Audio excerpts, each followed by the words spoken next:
Hello friends, welcome to my channel. आज की इस वीडियो में हम लोग देखने वाले हैं कुछ इम्पॉर्टेंट पीएच मान जो अक्सर एग्ज़ाम में पूछे जाते हैं, जो हमारे एग्ज़ाम के लिए बहुत ज़्यादा इम्पॉर्टेंट है और फटाफट याद हो जाएंगे इस शानदार ट्रिक से। तो हम इस वीडियो को स्टार्ट करते हैं। चलिए स्टार्ट करते हैं इस वीडियो को। चलिए फ्रेंड्स, पहले हम लोग पीएच मान होता क्या है, पीएच कहते किसको है, इसके बारे में हम लोग कुछ इम्पोर्टेंट्स बातें जान लेते हैं। तो सबसे पहले पीएच का फुल फॉर्म होता क्या है, पीएच का मतलब क्या होता है। तो देखिए, पीएच का फुल फॉर्म जो होता है वो होता है पोटेंशियल ऑफ हाइड्रोजन, यानी इसको पावर ऑफ हाइड्रोजन भी कह सकते हैं। इसका फुल फॉर्म होता है, दोनों में से कोई भी हो सकते हैं, पोटेंशियल और पावर दोनों हो सकते हैं, ठीक है। उसके बाद आगे देखें तो पीएच मान को 0 से 14 के स्केल पर मापा जाता है। 0 से 14 यानी दोस्तों देखेंगे तो हमारा जो 0 से 14 आ जाएगा, ये हमारा स्केल होता है इस तरह से। 0 यहाँ पे, फिर 1 2 3 4 5 6 7, इसी तरह बढ़ते बढ़ते हमारा 14 तक आता है। तो ये जो है 0 से 14 तक हमारा ये पीएच स्केल मापा जाता है। अब पीएच स्केल की खोज एसपीएल सारेंसन ने 1909 में 1909 में किसने किया था पीएच स्केल की खोज।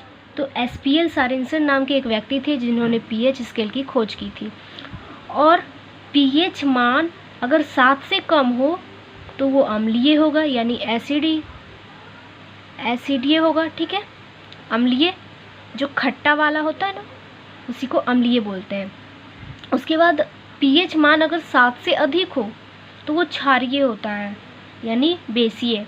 और पीएच मान 7 से 7 हो तो क्या होता है, उदासीन हो जाता है। वो ना ही अम्लीय होता है, ना ही अम्लीय होता है और ना ही क्षारीय होता है, तो वो क्या कहलाता है, उदासीन, ठीक है। अगर देखिए यहाँ पे इसके स्केल के माध्यम से हम लोग समझते हैं, यहाँ पे पीएच मान क्या है, 7 से कम, यानी 7 के इधर आएगा, इधर साइड में यानी इस साइड में अगर आएगा हमारा 7 से कम, तो क्या होगा, इधर साइड में 7 से अगर नीचे वो जितना होगा, जितना कम आएगा वो क्या है, अम्लीय कहलाएगा। क्या होगा, अम्लीय यानी एसिड।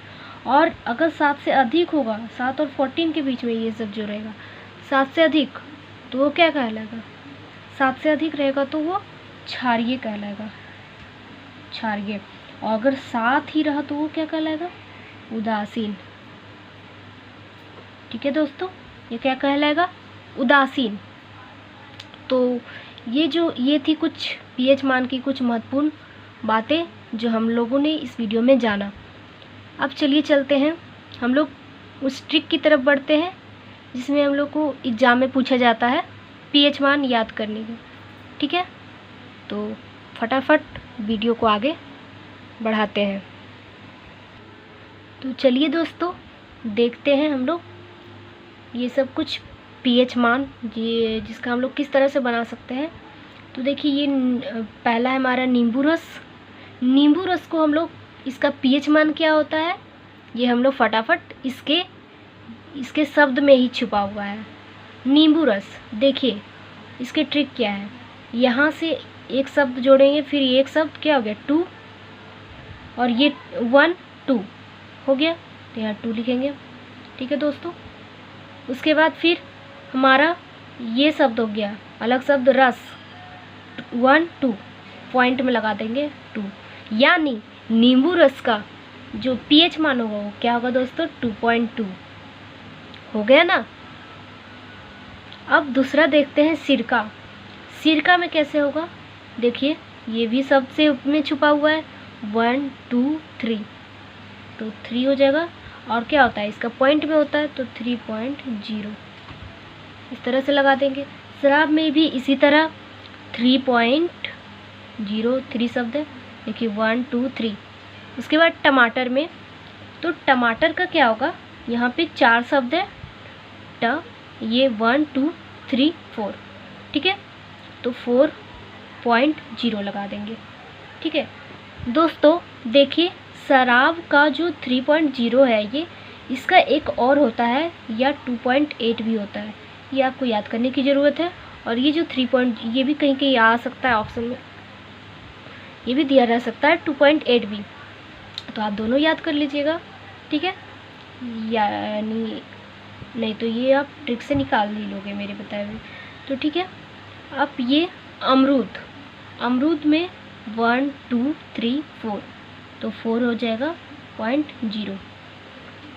देखा आपने, हम लोगों ने ये पाँचों का इस तरह से निकाल लिया। और आगे देखते हैं हम लोग नेक्स्ट ट्रिक की तरफ।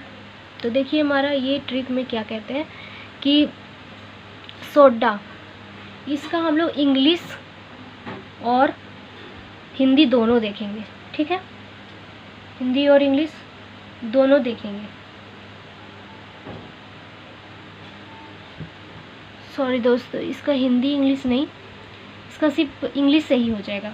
देखिए कैसे होगा। सोडा इस तरह लिख सकते हैं, SODA सोडा। और देखिए इसमें कितने शब्द है, 4 शब्द है, SO 1 2 3 4, ठीक है। तो ये क्या हो गया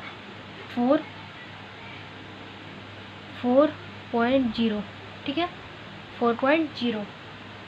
इसके बाद दही में, तो दही का कितना हो जाएगा 1 2 3 4, 4.0।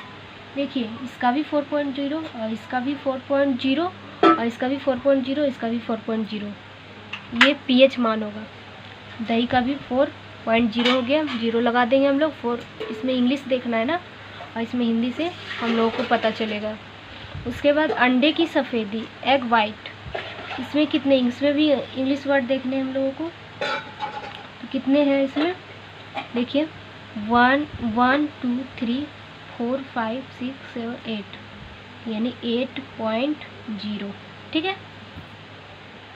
उसके बाद आगे चलते हैं, सागर जल का pH मान। तो 1 2 3 4 5 6 7 8, कितना हो गया दोस्तों 8, यानी 8.0। उसके बाद मूत्र यानी यूरिनल, इसको इंग्लिश में कहते हैं। तो ये इसका क्या हो जाएगा 1 2 3 4 5 6, है ना। तो इसका 6 होता है, 6.4 होता है, लेकिन इसमें 6 तो हो गया। उसके बाद हम लोग क्या होगा 4 लगा देंगे, तो हो जाएगा यूरिनल, मूत्र का pH मान। उसके बाद हम लोग कुछ और इम्पोर्टेंट वाला है, जैसे देखिए रक्त, पानी और आंसू के भी पूछे जाते हैं। तो रक्त का pH मान हम लोग कैसे निकालेंगे, इसका हम लोग हिंदी और इंग्लिश दोनों देखेंगे। जैसे देखिए दोनों में गिनेंगे कैसे होगा। यहाँ पे हो गया 1 2 3, यादका को भी लेंगे 1 2 3 4 5 6 7, सॉरी ये नहीं, ये इसको नहीं लेंगे, 1 2, ये दोनों साथ में आ जाएंगे 1 2 3 4 5 6 7, तो यानी कितना आ गया इसमें 7, और पॉइंट में लगा देंगे 4, ठीक है दोस्तों। उसके बाद पानी का, वाटर, अब इन दोनों को भी मिला के करेंगे, इंग्लिश और हिंदी दोनों इसका देखेंगे। तो 1 2 3 4 5 6 7, तो इसमें भी क्या होगा 7.0। उसके बाद इसका आंसू का, टीयर्स, 1 2 3 4 5 6 7, तो 7.0। देखा आपने, इस शानदार ट्रिक के साथ हमने कुछ इम्पॉर्टेंट pH मान फटाफट याद हो गए। और इसी तरह हम लोग निकाल सकते हैं, एग्ज़ाम में ये अक्सर पूछे जाते हैं।